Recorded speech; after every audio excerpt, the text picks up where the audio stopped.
So with Kimi, what you can also do is convert out files into structured notes. So for that, first of all, you need to go ahead and upload out an attachment. So I'm just going to go around over here, and then I'm simply going to go around and upload out this particular PDF file right here, just like this, and wait for it to load. So once you do that, you can simply say, now for this uploaded file, give me notes on the basis of it. So you can simply go ahead and say this right here, and then it'll read out the file right here, and based on the file, it'll simply go ahead and give me notes on it. So this is a document on research and animation for better online education through YouTube, and you can see that it actually went ahead and gave me the key points right here.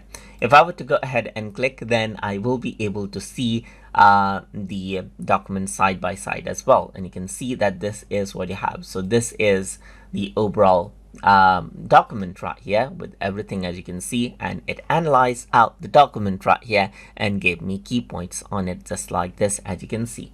And that is how you can convert out files into structured notes inside of Kimi. So I hope you guys learned something as always. And as always, please like, comment, share, and subscribe.